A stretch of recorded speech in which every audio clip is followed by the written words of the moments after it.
આ સાથે મહત્વના સમાચાર સુરતથી મળી રહ્યા છે। સુરતમાં 80 લાખની લૂંટની ઘટના સામે આવી છે। આંગડિયા પેઢીનો કર્મચારી લૂંટાયો હોવાની ઘટના સામે આવી છે। સુરતથી સુરત કામરેજ રોડ પર આ ઘટના બની છે। બસમાંથી કર્મચારીને નીચે ઉતારી લૂંટ ચલાવાઈ હતી। સુરત અને શહેર પોલીસ વચ્ચે હદને લઈ વિવાદસર ગ્રામ્ય અને શહેર પોલીસ વચ્ચે ફરિયાદ નોંધાઈ હતી અને વિવાદને લઈ અને આ ઘટના સામે આવી છે।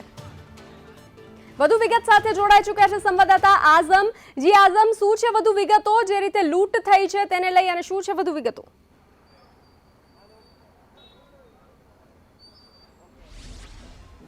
₹88 લાખની લૂંટની ચકચારિત ઘટના બનીને સુરતમાં સામે આવી રહી છે। મૈદરપુરા પોલીસ સ્ટેશનની હદનો આ બનાવ છે અને જે દ્રશ્યો તમે જોઈ રહ્યા છો એ છે Patel D Pravin Kumar and company જૂના આંગડિયા અને આ ભવાની વાસ્તીરા કચેરીના અંદરથી જે માણસ છે તે આંગડિયા પેઢીના રૂપિયા રોકડા 88 લાખ લઈને નીકળ્યો હતો અને અહીંયાથી કશે પસાર થઈ રહ્યો હતો ત્યારે એને કામરેજ રોડ પર લસકાના પાસે એને નીચે ઉતારી લેવામાં આવ્યો હોવાની વાત અત્યારે ચાલી રહી છે અને અંદાજિત એના પાસે જે 88 લાખ રૂપિયા રોકડા લઈને જે બેગ હતો તે લઈને બર્ગમેન પર આવેલા હતા, મોપેડ પર આવેલા હતા, તે એને લઈને ફરાર થઈ ગયા છે। હાલ લસકાના નજીકના રોડના સીસીટીવી પણ તપાસવામાં આવી રહ્યા છે। તો બીજી તરફ જે સુરત શહેર પોલીસે એ પણ દોડતી થઈ છે, એટલે કે કામરેજ ની હદ પર આવી શકે છે અને સાથે સાથે સુરત શહેરની પણ હદ આવી શકે છે। સુરત ક્રાઇમ બ્રાન્ચની ટીમ, સુરત પીસીબીની ટીમ તમારી સામે છે કે અહીંયા દોડતી નજરે આવી રહી છે।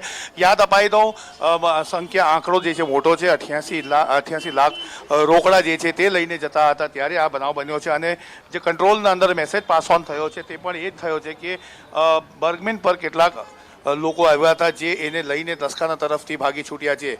હાલ જોવા જાય તો Surat SOG, Surat crime branch, Surat પીસીબીની તમામ ટીમો અલગ અલગ દિશામાં જે પગેરું શોધવામાં લાગી છે। સીસીટીવીના આધારે આ તમામની તપાસ કરવામાં આવી રહી છે કે કઈ બાજુ ગયા છે। સાહેબ, ખાલી પ્રાથમિક વિગત જાણવા માંગીશ કે બનાવ શું બન્યો છે? બનાવ શું બન્યો છે? ફરિયાદીએ પોલીસ સ્ટેશન આવી અને એવી જાહેરાત કરેલી કે મારા પૈસા લેવા માટે જે વ્યક્તિ ગયેલો હતો એ વ્યક્તિના પાસેથી કોઈક અજાણ્યા વ્યક્તિઓએ 88,80,000ની લૂંટ કરેલ છે એવી હકીકત જણાવતા તાત્કાલિક ફરિયાદીને સાથે રાખીને અમે સ્પોટ ઉપર આવી ગયેલ છે અને તપાસ હાલમાં ચાલુ છે। બસમાં જતો તો સમજ હતો?